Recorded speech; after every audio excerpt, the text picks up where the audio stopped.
नमस्कार, आपका स्वागत है हमारे YouTube चैनल शिक्षा सखा पर। आज मैं आपके लिए लेकर आई हूँ कक्षा 8वीं विषय संस्कृत वार्षिक आकलन मार्च 2024 का प्रश्न पत्र। इस वीडियो में हम इस प्रश्न पत्र को हल करेंगे। तो चलिए शुरुआत करते हैं। भाग के बहुविकल्पीय प्रश्न। प्रश्न 1, लोमशिखा पदस्य हिंदी अर्थ है अस्ति। 4 ऑप्शन दिए गए हैं। कै गीदड़, खे लोमड़ी, गै शेर, घै खरगोश। इसका सही उत्तर है खे लोमड़ी। प्रश्न 2, भारत भूमि केशाम महाशक्ति भी पूरिता। कै जनानाम, खे नदीनाम, गै अनुनाम, घै कवीनाम। इसका सही उत्तर है गै अनुनाम। प्रश्न 3, आर्यभट्टेन कै ग्रंथः रचितः। कै महाभारतम, खे रामायणम, घै अर्थशास्त्रम, घै आर्यभट्टीयम। इसका सही उत्तर है घै आर्यभट्टीयम। प्रश्न 4, वीर शब्दस्य विलोम पदम किम अस्ति। कै कातरः, खे साहसिकः, घै पराक्रमी, घै शूरः। इसका सही उत्तर है कै कातरः। प्रश्न 5, मेहंदी काम पदस्य हिंदी अर्थ है किम अस्ति। कै रंगोली को, खे हिंदी को, खे मेहंदी को, घै उबटन को, घै इत्र को। इसका सही उत्तर है खे मेहंदी को। प्रश्न 6, का स्व दृढ़ निश्चयात न विचलती। कै लक्ष्मीबाई, खे सावित्रीबाई फुले, घै विपाशा, घै अनारिका। इसका सही उत्तर है खे सावित्रीबाई फुले। प्रश्न 7, वयम शिक्षिताः अपि कथम आचरम। कै वीरा इव, खे कायरा इव, घै साधवा इव, घै अशिक्षिता इव। इसका सही उत्तर है घै साधवा इव।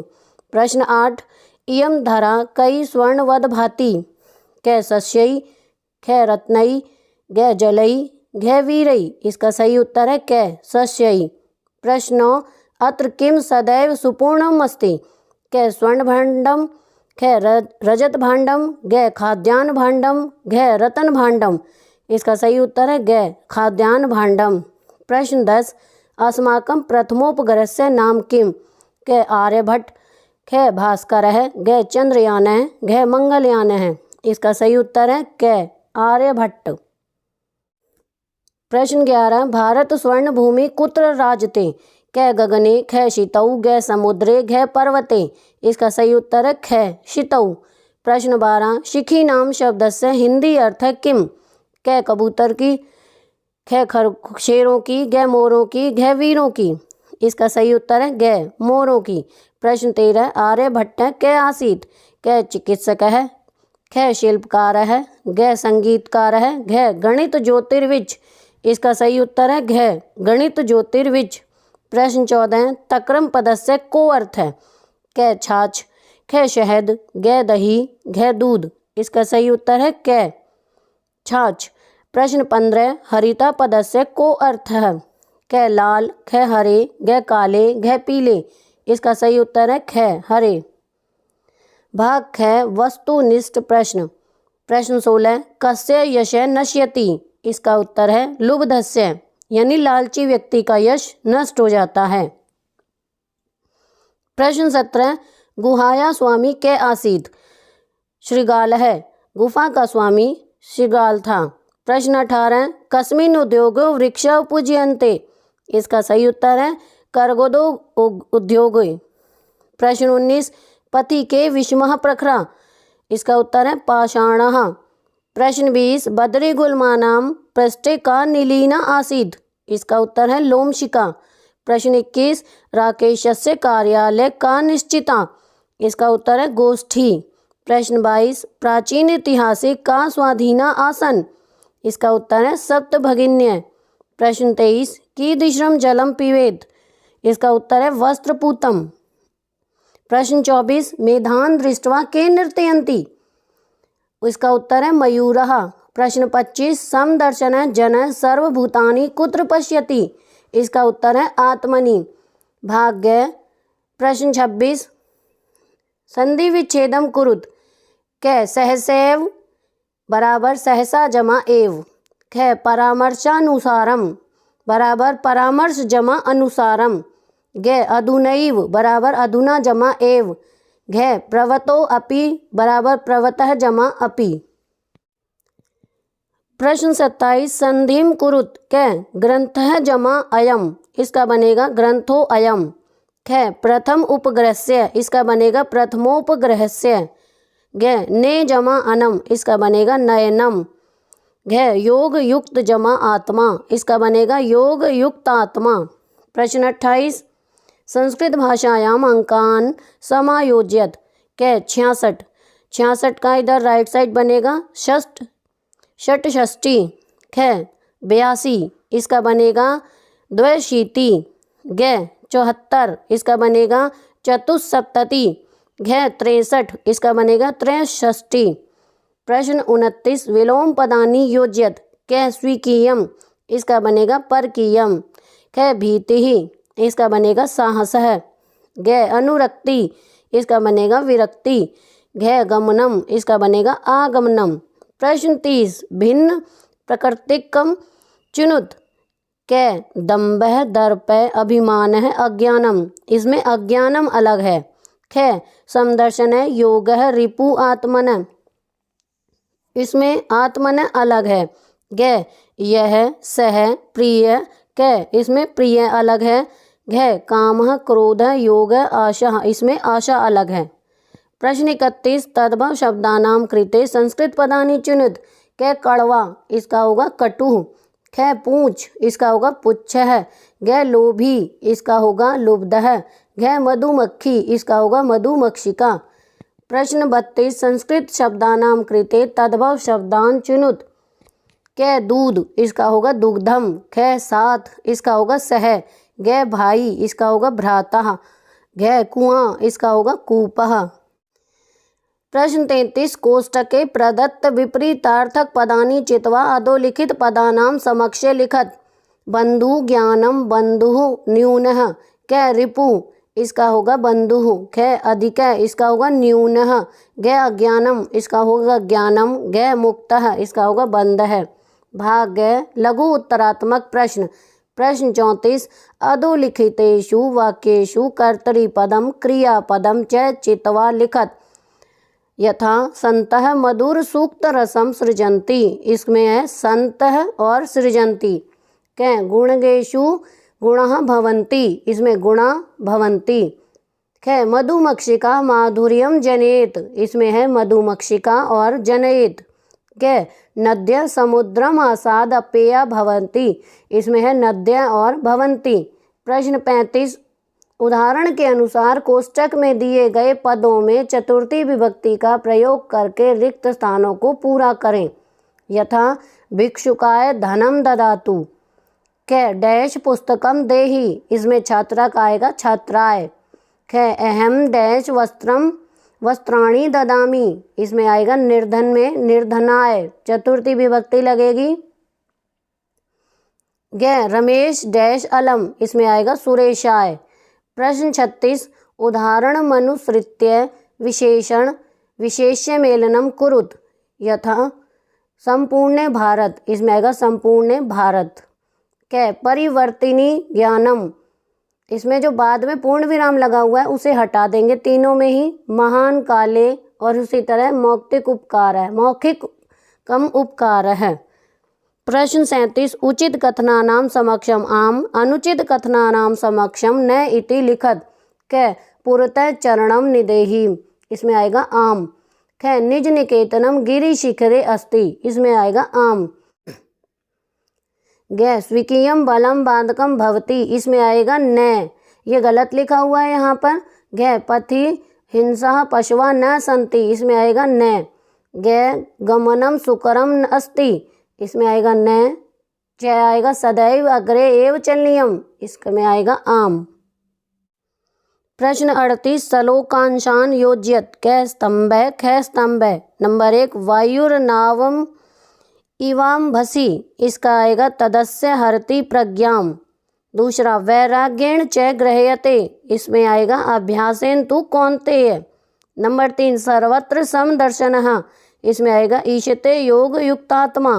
नंबर 4 तस्मात् योगी भवार्जुन, इसमें आएगा कर्मिभ्यश्चाधिको योगी। नंबर 5 पार्थ संपदमा सुरीम, इसमें आएगा असंशयम महाबाहो। नंबर 6 यन मनो अनु विधीयते, इसमें आएगा इंद्रियाणाम ही चरताम। प्रश्न 39 अधोलिखित पदानाम शब्द लिंग विभक्ति वचन परिचयम लिखत। पदानी वायु, वायु शब्द है, पुल्लिंग है, प्रथमा विभक्ति एक वचन। अभ्यास शब्द नपुंसकलिंग तृतीया एक वचनम। धृति, धृति शब्द स्त्रीलिंग प्रथमा एक वचनम। प्रश्न 40 पर्यायवाची पदानी योज्यत। सकले, इसका होगा संपूर्णे। अगला है दृष्टवा, इसका होगा विलोक्य। पादपः, इसका बनेगा वृक्षः। महिला स्त्रिया। अस्ति वर्तते, बहूनि अनेकानि। प्रश्न 41 शब्द रूपम पूर्यत कै मया आवाभ्याम अस्माभिः। दूसरा है तव युवयो युष्माकम। तीसरा है राज्ञा राज्याभ्याम राजाभिः। ख धातु रूपाणी पूर्यत। पहला है खादती खादते खादंती। दूसरा खादत अखादताम अखादन। तीसरा खादामी खादावे खादामे। भाग ण दीर्घोत्तरात्मक प्रश्न। प्रश्न 42 स्थूल पदानी आधृत्य प्रश्न निर्माणम कुरुत कै मधुमक्षिका माधुरमेव जनयति। यहाँ पर मधुमक्षिका के स्थान पर आएगा का और लास्ट में प्रश्नवाचक चिन्ह लगेगा। ख सर्वकारस्य घोषणा अस्ति, यहाँ पर सर्वकारस्य के स्थान पर आएगा कस्य और लास्ट में अस्ति के बाद प्रश्नवाचक चिन्ह लगेगा। ग अहम वसुंधराम कुटुंबम मन्यते, यहाँ पर कुटुंबम के स्थान पर आएगा किम और मन्य के बाद प्रश्नवाचक चिन्ह लगेगा। घ गजधर सुंदर शब्द है अस्ति, गजधर पर यहाँ बाद में आएगा कै और लास्ट में लगेगा प्रश्नवाचक चिन्ह। अण वयम स्वदेशस्य राज्यानाम विषये ज्ञातुम इच्छामि, यहाँ पर स्वदेशस्य के स्थान पर आएगा कस्य और ज्ञातुम इच्छामि के बाद लगेगा प्रश्नवाचक चिन्ह। प्रश्न 43 अधोलिखित श्लोक का हिंदी भाषा में सप्रसंग अनुवाद कीजिए। पहला है साहित्य संगीत कला विहीन साक्षात पशु पुच्छ विषानहीन तृणम न खाद्यान अपि जीवमान तद्भागधेयम परमम पशूनाम। और दूसरा दिया गया है अभिवादनशीलस्य नित्यम वृद्धोपसे विनय चत्वारि तस्य वर्धन्ते आयुर्विद्या यशोबलम। इनका अनुवाद मैंने आगे दिखाया है। पहले सरलार्थ का उत्तर है साहित्य संगीत या अन्य प्रकार की कला को जानने वाला मनुष्य पूंछ और सींग से रहित साक्षात पशु ही होता है। वह घास न खाता हुआ भी जीवित रहता है। यह उसका घास न खाना पशुओं का परम सौभाग्य है। भावार्थ इस श्लोक में साहित्य संगीत और कला का महत्व बताया गया है। मनुष्य की पहचान किसी विशेष विद्या कला या गुण के कारण होती है। विद्याहीन मनुष्य आकृति से ही मनुष्य लगता है, अन्यथा उसे तो बिना पूंछ और सींग वाला पशु ही समझना चाहिए। आदमी की शक्ल वाला यह पशु बढ़िया भोजन करता है, घास नहीं खाता। इसका घास न खाना भी पशुओं के लिए कल्याणकारी ही है, क्योंकि यदि यह घास भी खा जाता तो बेचारे पशुओं को भूखे ही मरना पड़ता। दूसरे सरलार्थ का श्लोक का अर्थ है जब कोई बड़ों की संगति में रहता है तो उसको ज्ञान की बातें पता चलती हैं। वह बुरी आदतों को छोड़ता है जिससे उसमें ऊपर लिखित आयु विद्या यश और शक्ति ये चारों गुण आते हैं। प्रश्न 44 निम्नलिखित गद्यांश का हिंदी भाषा में सप्रसंग अनुवाद कीजिए। चंचल वृक्षम उपगम्य अपृच्छत वृक्ष अवदत् मानवः अस्माकं छायायां विरमन्ति अस्माकं फलानि खादन्ति पुनः कुठार प्रहृत्य असंभयं सर्वदा कष्टं ददाति यत्र कुत्रापि छेदनं कुर्वन्ति सर्वस्वार्थं समीयते। और दूसरा दिया गया है आर्यभट्टस्य सिद्धान्तः उपेक्षितः स पंडित मन्यानाम् उपहासपात्रं जातः पुनरपि तस्य दृष्टि कालातिगति मिनि दृष्टा आधुनिकै वैज्ञानिकै तस्मिन् तस्य च सिद्धान्ते समादरः प्रकटितः अस्मादेव कारणाद् अस्माकं प्रथमोपग्रहस्य नाम आर्यभट्ट इति कृतम्। इनका अर्थ अगले पृष्ठ पर मैंने आपको दिखाया है। चंचल वृक्षम उपगम्य अपृच्छत चंचल पेड़ के पास जाकर कहता है वृक्ष वदत् मानवास्माकं छाया विरमन्ति कि लोग हमारी छाया में बैठते हैं। विश्राम करते हैं। अस्माकं फलानि खादन्ति, हमारे फल खाते हैं। पुनः कुठार प्रहृत्य अस्म भयम सर्वदा कष्टम ददति, और फिर कुल्हाड़ियों से प्रहार करके हमें सदा दुख देते हैं। यत्र कुत्रापि छेदनम कुर्वन्ति, कुछ जहाँ कहीं से भी काट देते हैं। सर्वै स्वार्थम समीयते, सभी स्वार्थ चाहते हैं। आर्यभट्ट सिद्धांता उपेक्षिता, आर्यभट्ट के सिद्धांत का विरोध हुआ, उनके सिद्धांतों की उपेक्षा की गई। वे तथाकथित पंडितों के उपहास के पात्र बने, फिर भी उनकी दृष्टि समय को लांघ जाने वाली थी। आधुनिक वैज्ञानिकों ने उनके और उनके सिद्धांतों के प्रति आदर प्रकट किया है। इसी कारण हमारे प्रथम उपग्रह का नाम आर्यभट्ट रखा गया है। तो यहाँ पर हमारा यह प्रश्न पत्र हल हो गया है। आपको मेरी ये वीडियो कैसी लगी मुझे कमेंट करके ज़रूर बताएं। मेरी वीडियो को लाइक करें, शेयर करें और चैनल को सब्सक्राइब करना ना भूलें। Thank you.